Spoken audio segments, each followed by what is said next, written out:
Hello, everyone, and welcome to What's Wrong with the Podcast. Today, we have the absolute pleasure of speaking with Dori Tunstall. Dory is a design anthropologist, a public intellectual, and design advocate who works at the intersections of critical theory, culture, and design. As Dean of Design at Ontario College of Art and Design University, she is the first Black and Black female Dean of a Faculty of Design. She's a recognized leader in the decolonization of art and design education. With a global career, Dory served as Associate Professor of Design Anthropology and Associate Dean at Swinburne University in Australia. She wrote the biweekly column on design for The Conversation Australia. In the U.S., she taught at the University of Illinois at Chicago. She organized the U.S. National Design Policy Initiative and served as a Director of Design for Democracy. Industry positions include a UX strategist for Sapient Corporation and ARC Worldwide. Dory holds a Ph.D. in Anthropology from Stanford University and a BA in Anthropology from Bryn Mawr College.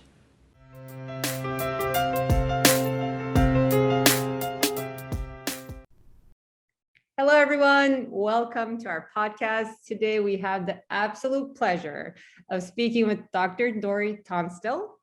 She is the Dean of Faculty of Design at Ontario College of Arts. She is a design anthropologist, an advocate, and normally I keep this short, but I don't want it today. She's the first Black and Black female Dean of any design faculty anywhere in the world. And this makes me super, super excited and happy.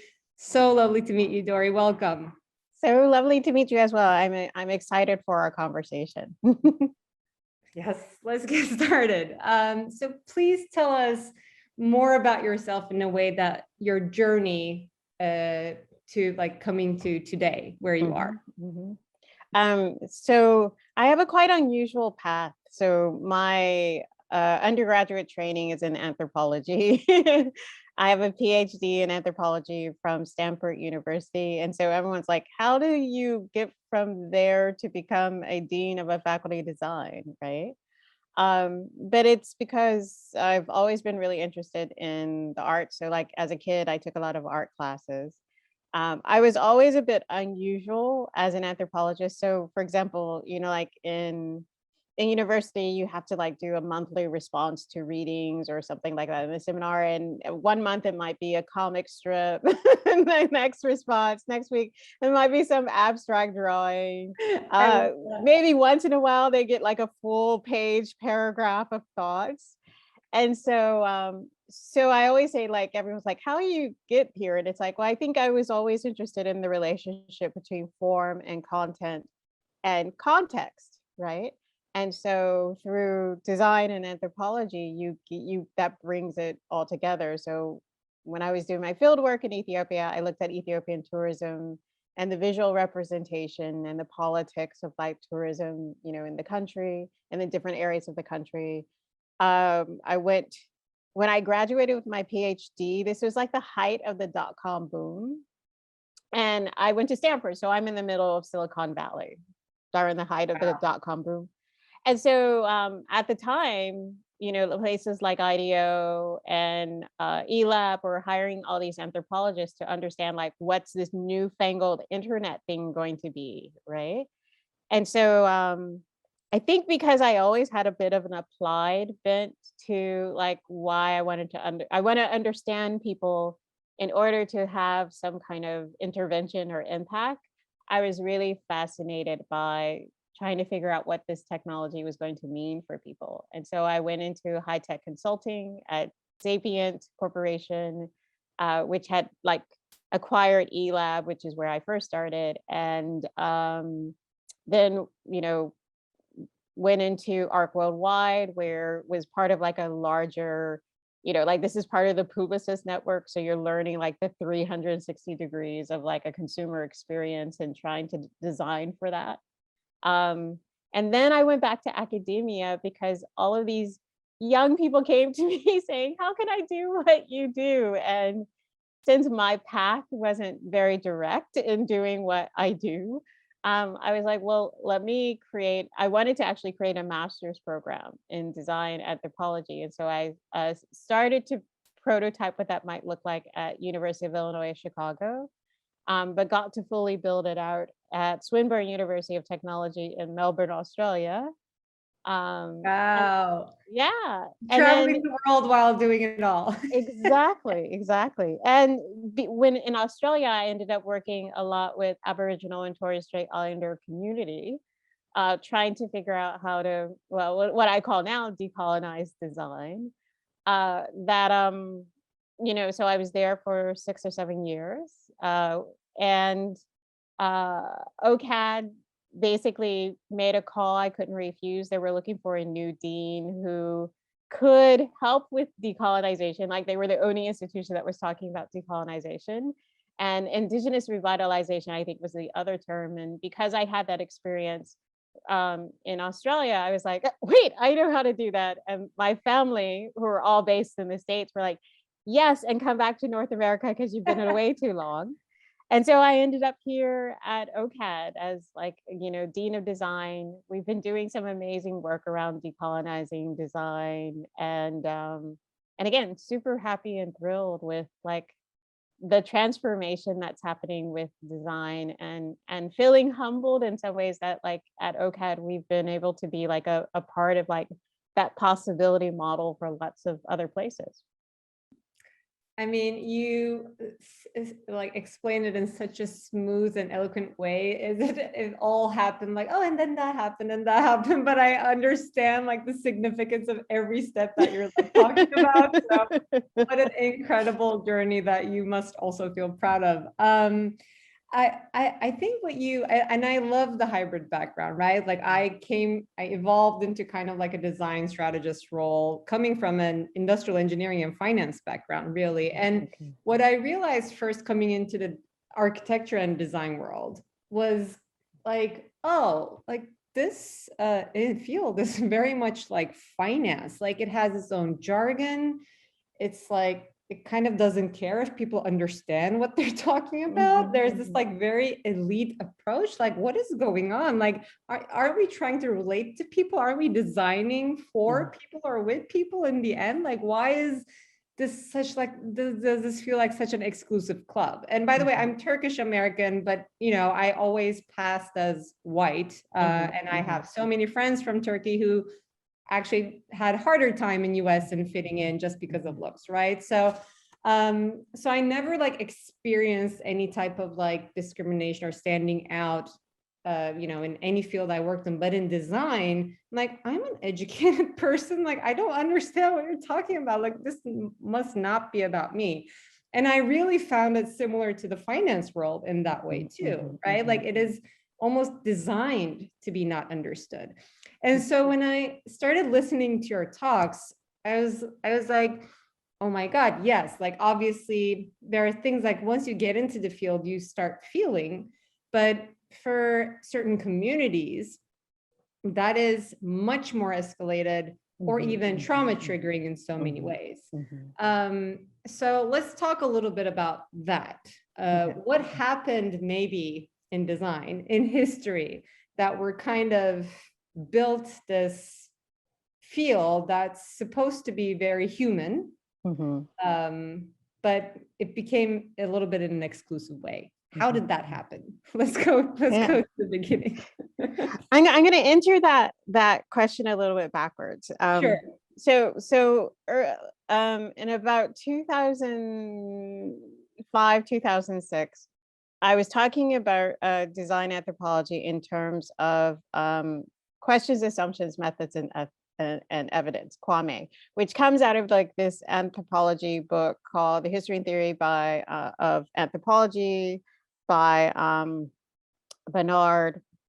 What's his first name? Forgetting his first name. We're gonna have that later. Don't worry.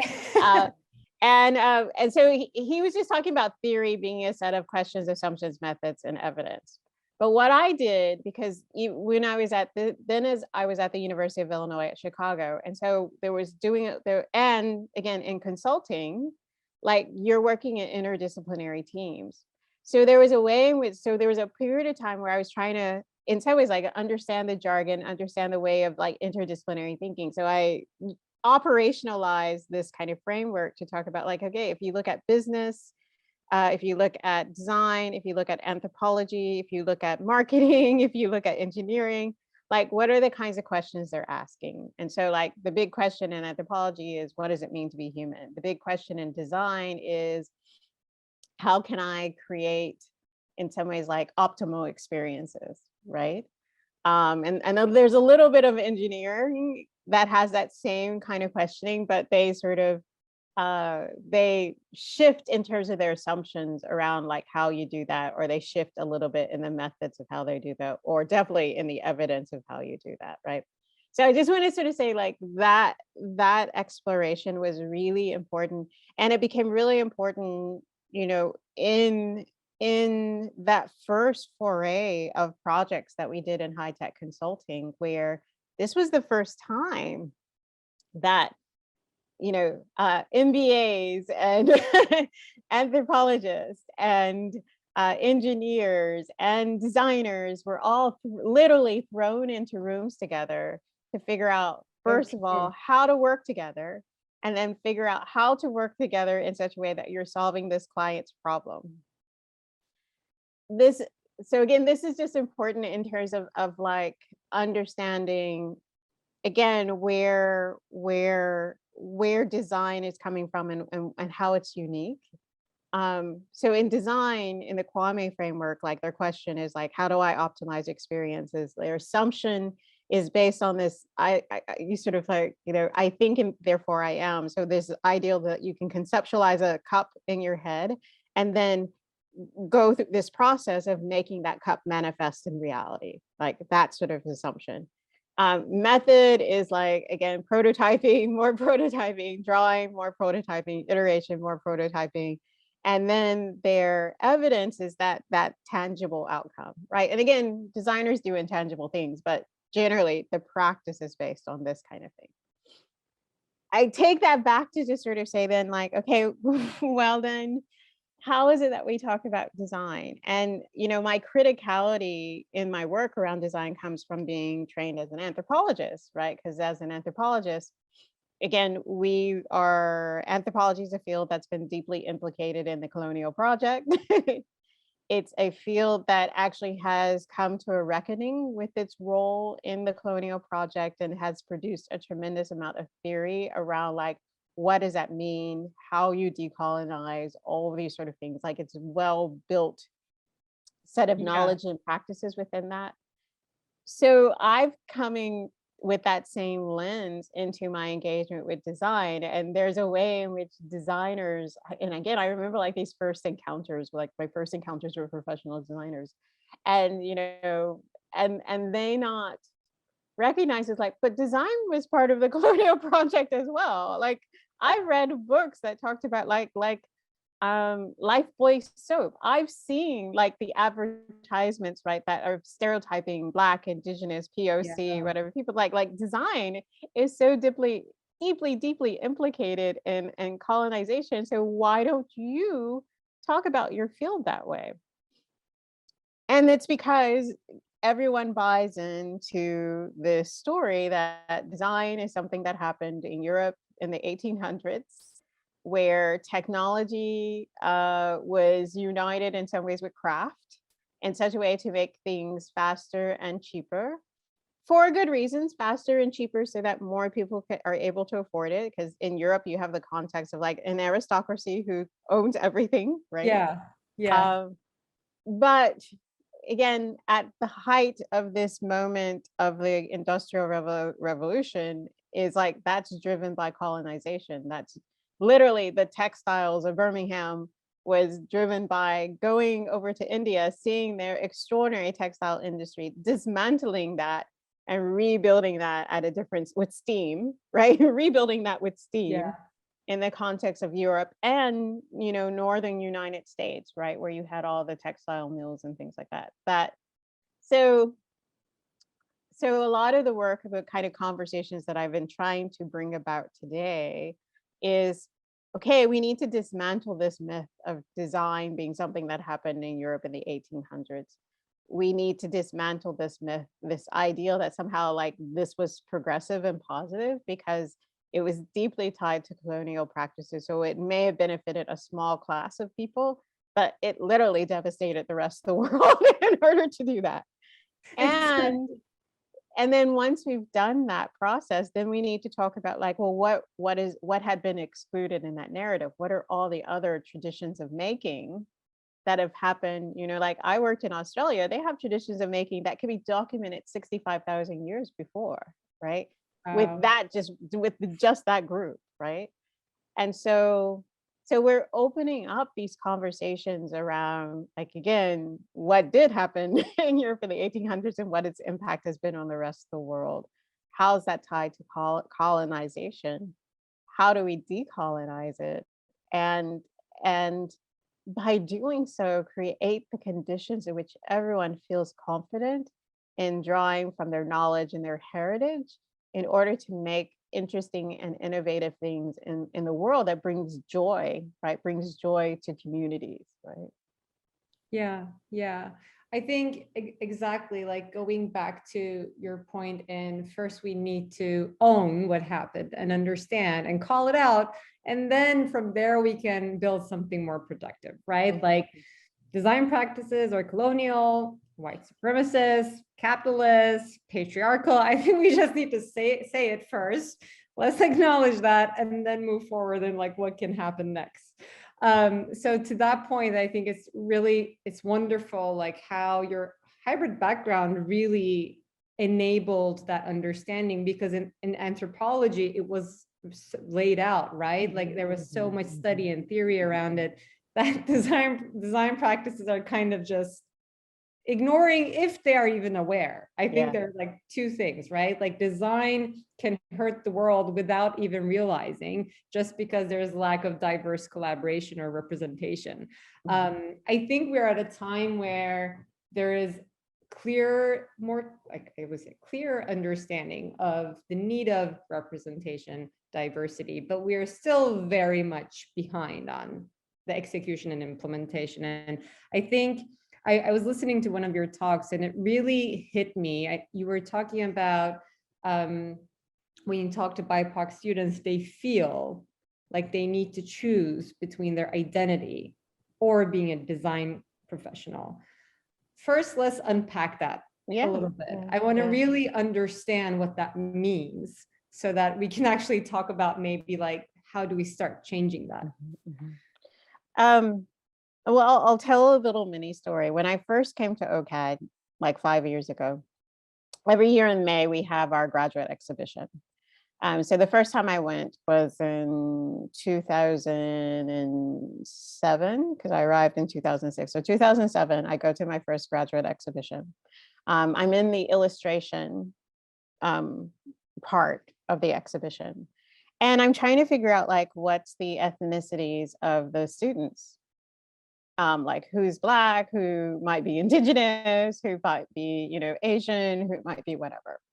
And I can tell in some ways, like some of the students who are Asian. Again, and not looking at their name, looking at their work, right? The thematics or some of the aesthetics are things that I might sort of recognize because I have, I've been places, I've seen things, right?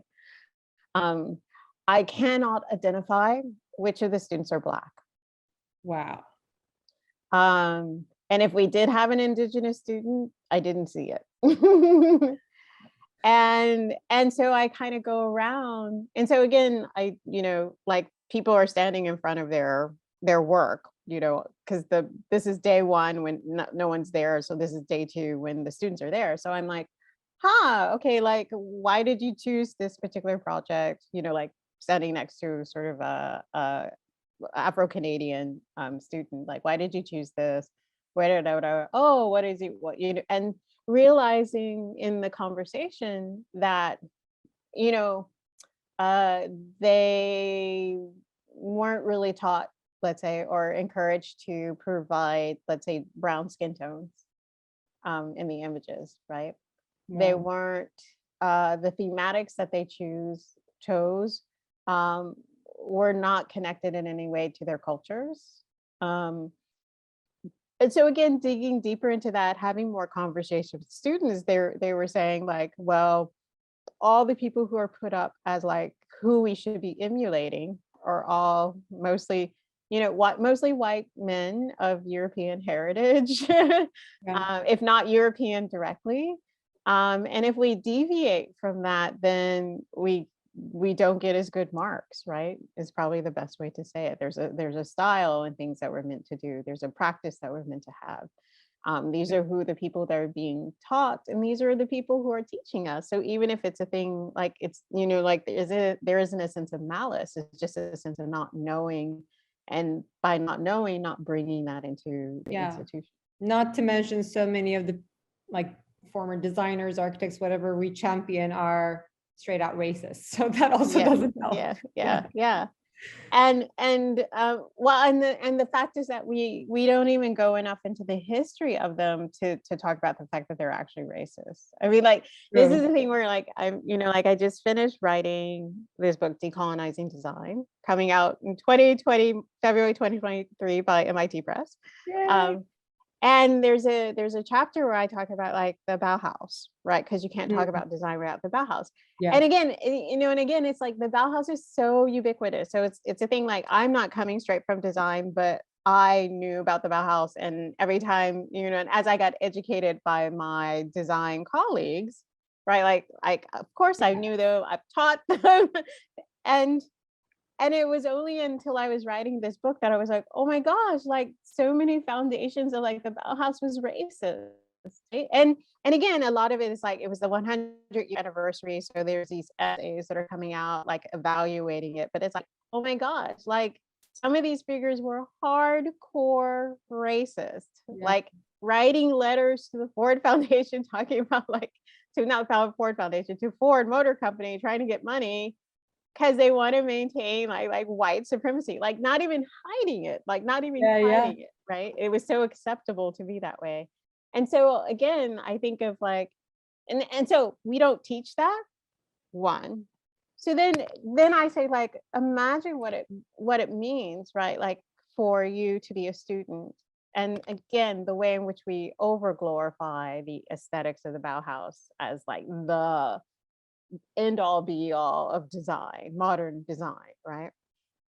And then understanding that again, you were not meant to benefit from this aesthetic. You were not meant to benefit from this process. And in fact, these things were actually part of like your ancestors' oppression.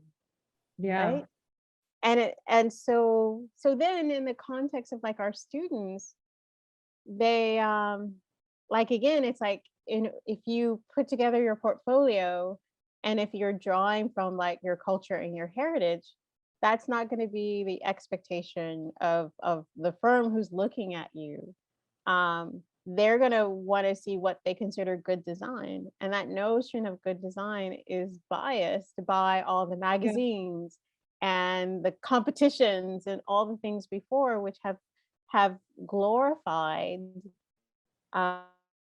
these designs that come from, like, again, from a European perspective, with the exception of Japan. For some reason, you can have a Japanese aesthetic and that's like acceptable. But again, there's like some colonial histories that's related to that as well, right? And so they have felt, and that's what's changed now, is that they have felt, and they talk about it openly, like, I just didn't put any of my culture into the work. Just replicated all the things that the faculty said, like, this is the example of great design. So I sort of replicated those kinds of things and I passed. Fit in, right? Like and that is if they actually have the chance to get some sort of exposure into the design world and pick to study design, because the problem even goes like to earlier than that, right? The lack of exposure and straight out exclusion from what could be good design, just because of this like design of systems, education system, healthcare system, housing, architecture, city planning, like that plays a huge part into it. And so if you were lucky enough to have at least some role models or somebody in your life that was guiding you to be able to like help you understand, oh, you're very talented, you're creative, you have these skill sets, you should be design. If you were lucky enough to get that and you end up in design field, you still feel like you don't fit in. And this continues in design profession, because I won't say the designer's name, but I will say there is a really famous, I'll say Black designer. And I gave this person basically like I would say a re-examining of their whole entire career through a conversation. And what they had said is that they had realized in their whole entire career, like again, super prominent designer, their whole entire career, they have not once drawn upon their heritage. Wow. In the design that they did. Wow. And this person is how old? Like, I'm assuming like my age. In their career. Yeah, like my age, like 50. I'll be 50 on Friday. On the January 28th. Happy birthday. Thank you. And so but after that conversation, they begin to change their thinking, change their work. They got involved more in mentorship. Like they made a pivot, right? And realizing that their role as like a super famous, Black designer, of cultivating that next generation, not having that have that experience of basically, I would call it like design assimilation, right? In order to survive, right? The field. Yeah. But again, that is changing, there's the great work that's being done by, Silas Monroe, and Ramon Tejeda, and, the history of Black graphic design, the history of Latinx graphic design. Like there's all these things that are happening that are putting that history, like making that history of making different traditions of making open and available to lots of institutions. There is, again, I know this because I'm tapped in, like everyone's now doing cluster hires that they weren't doing before so that they can bring in the more diverse faculty. And so at OCAD, we've had 2 Indigenous cluster hires, 1 Black cluster hire. In the last 5 years, we went from 0 to 5 full-time Black faculty. In the same period, we've gone to 0 to 7 full-time Indigenous faculty. In this same period, we almost increased by 4 the number of our like Asian, South Asian faculty. On building on top of those that we've had like before, like the previous sort of wave of hires that we did like in the 5 years before I arrived, right? So, and it is transforming everything. Like, we're still working to create critical mass. I think right now in some of my programs, we've had a lot of retirement. So this is what's allowed us to sort of shift. But in some of my programs, we're now 50% Indigenous and racialized faculty and 50% sort of white. Amazing. Others where my larger programs were 30%. But I would say in the next 2 or 3 years, we will be at like, and for us, kind of what we're trying to achieve is like 60% racialized and or Indigenous faculty, because that represents kind of like our student body. It's about 60% racialized or Indigenous students. And so that we will achieve, like I said, in the next 2 or 3 years, which is pretty amazing. Like it is amazing, because I feel like maybe in this past, like the pandemic, one of, I guess, the silver linings is that there was so much more reflection into our own lives, practices, our values. So before that though, like diversity was, considered as like, if you have one person in representation, that was like enough, and you could get away with it. And it's great that like we're seeing like single representation doesn't necessarily mean diversity, and we really need to continue to build on it and make it as diverse as possible, especially in design field where you create the best outcomes from most diverse teams. I mean, look at your background too, right? Like we really need to, I think there is definitely much more awareness towards that. And I think as, you know, role models of institutions implementing this too, other institutions and organizations and corporations will feel much more responsible to do so. Well, and they are feeling like, and like the thing I try to remind people around the work that we've done at OCAD is like, this is before George Floyd. Like the day we announced the outcomes of our Black cluster hire was in that same week of like the real re-ignition in some ways of like the Black Lives Matter in response to Sir George Floyd's murder, right?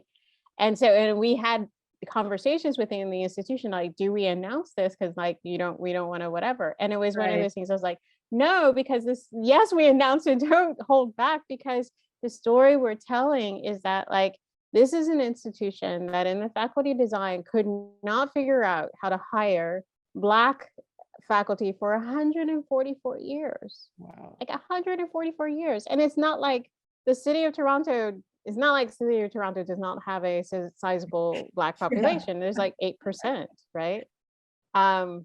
So the story we tell is like, you can mess up as an institution. You could have messed up for really long times, but you also have the opportunity to recognize that and make amends. So this Black cluster hire was part of OCAD University making amends for its neglect, right? For its ethnocentrism, right?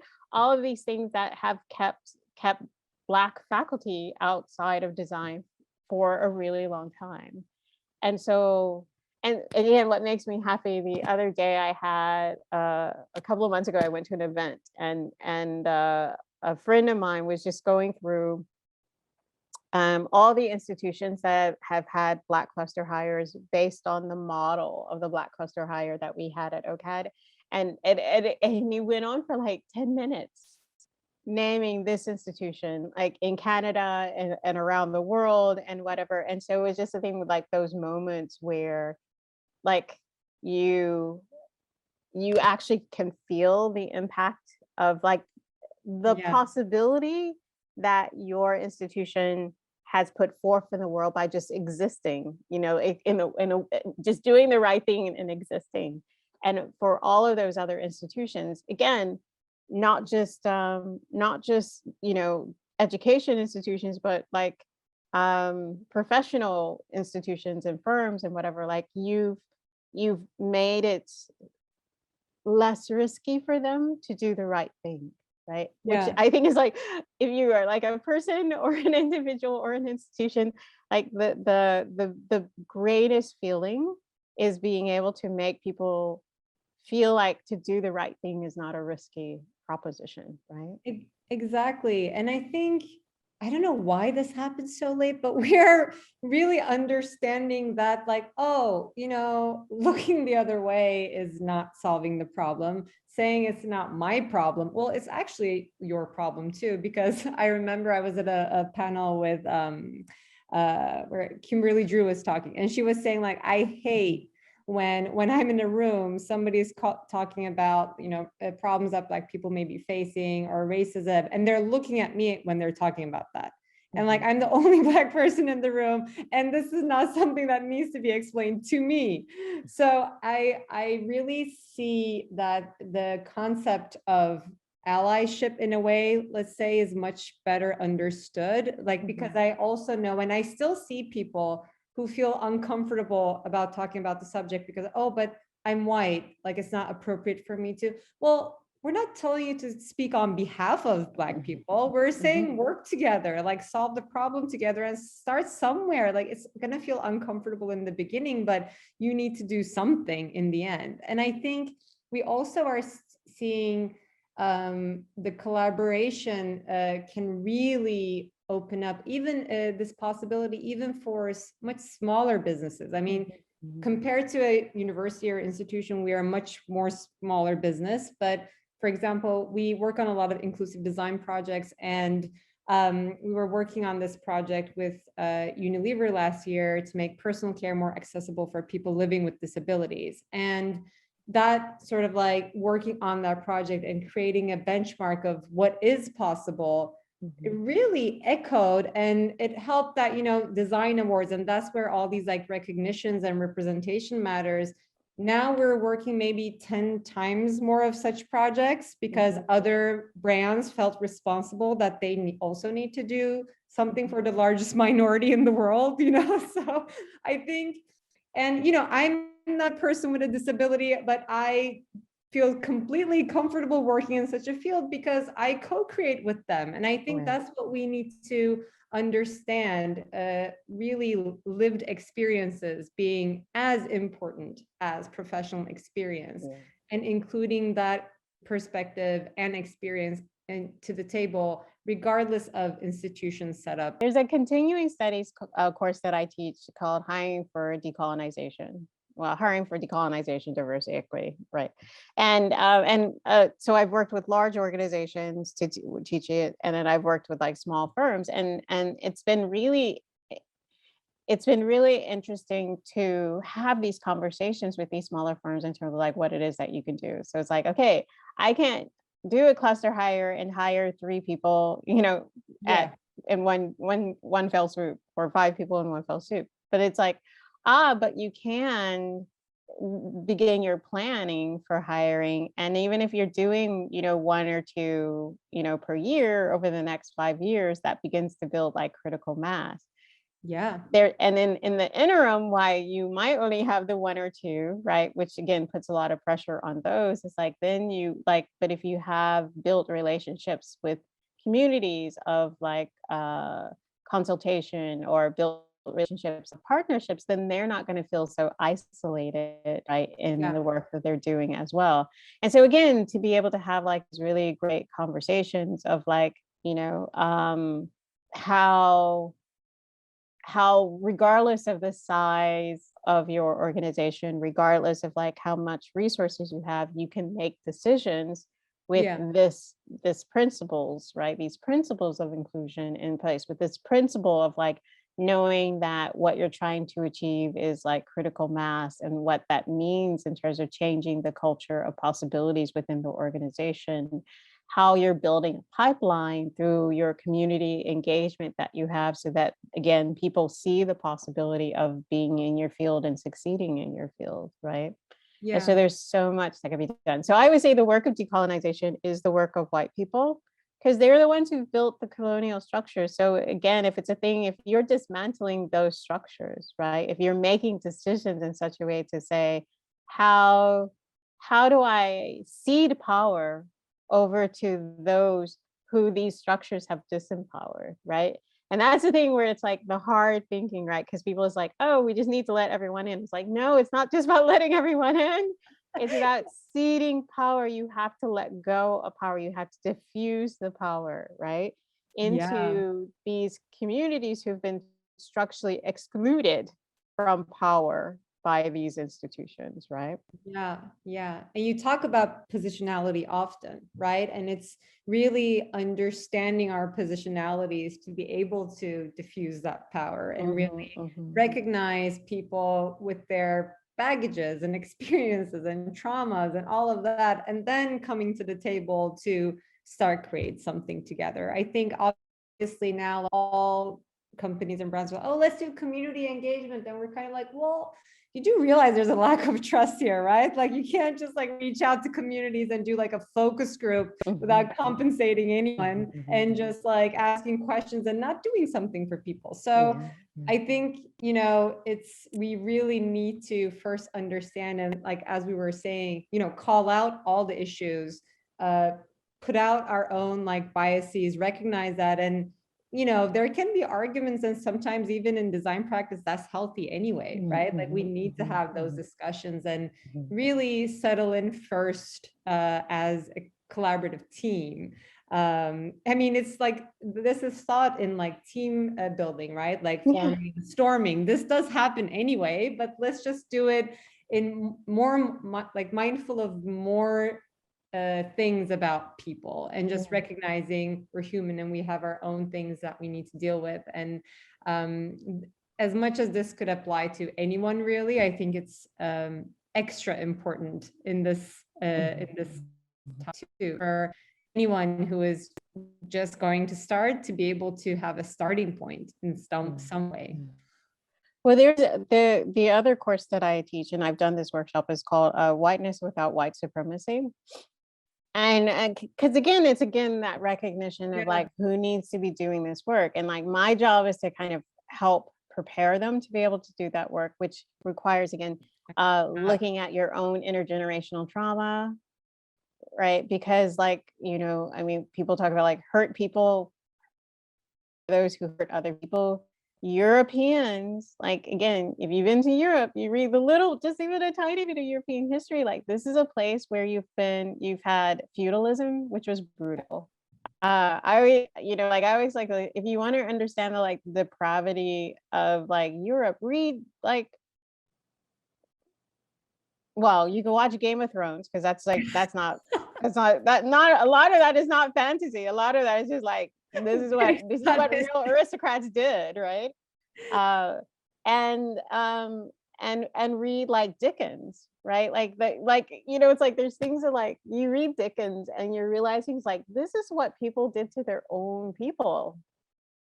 Like, and then you have like the othering that happens when they're a different color or a different whatever or a different religion, right? And so those same values of disregard for human life, right, that is well documented by Dickens, is like that just was exported, right, to other places in the world. And so unless Europeans heal that trauma, and those of a European descent heal that trauma, because you don't leave your country unless you're fleeing something that is painful, fleeing some kind of oppression.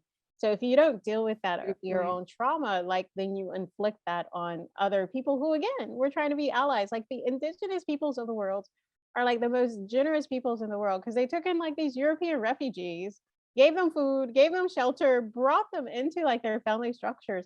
And what do they get for that? Slaughter. And taking in the land, right?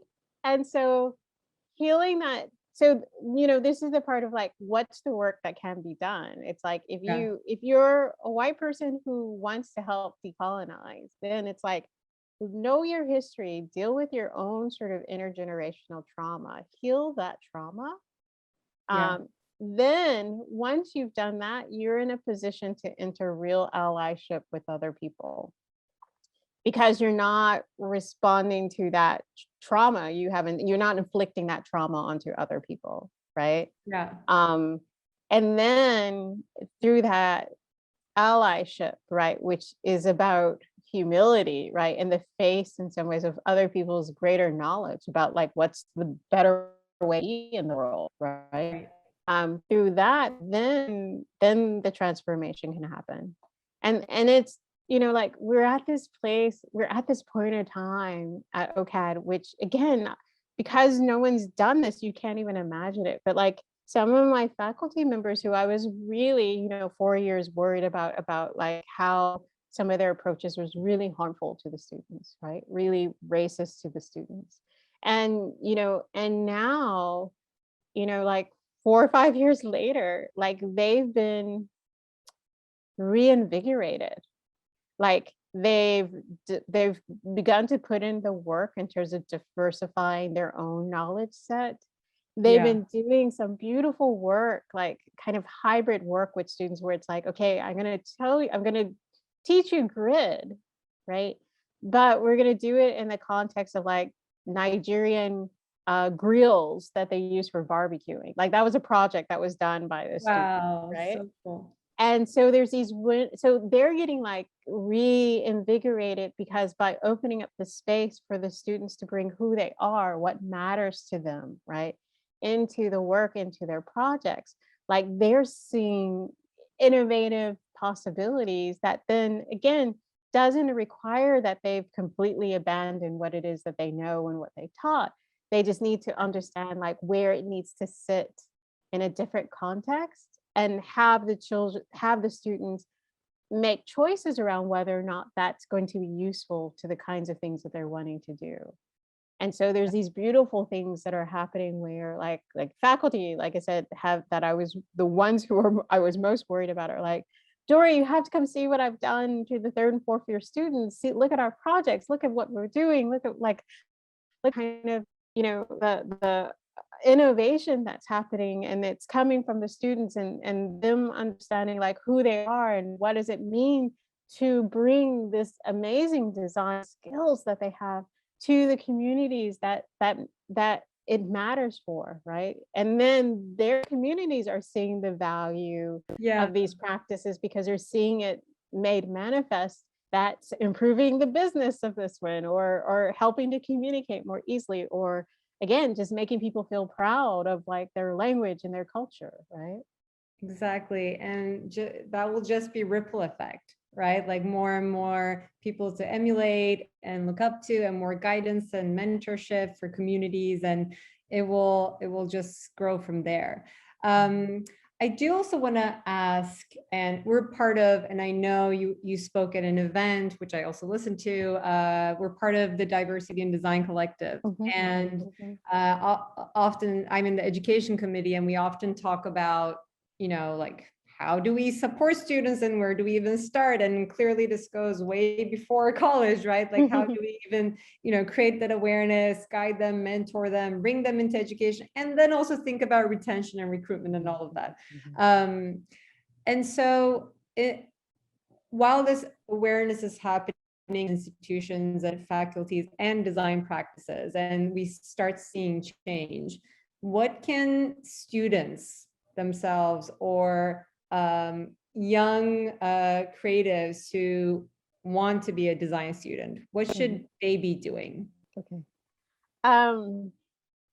So I think the first thing that people can, like young creatives, we'll just call them young creatives, can do is really, again, know who they are, learn who they are, learn, like from like the context of like your own culture and heritage, like what is resonant, what makes sense, what is it that you've resonated with, because if you come in with a sense of like that, then even if you're in an institution that hasn't made the kind of transformation at OCAD, you still have that like that groundedness, that centeredness, and like, like who I am and what, why I want to be a maker, like a thinker and a maker in this particular way that can carry you through as you're in the process of doing the second thing, right? And so the second thing I always say is that all of these changes are only possible because students advocate.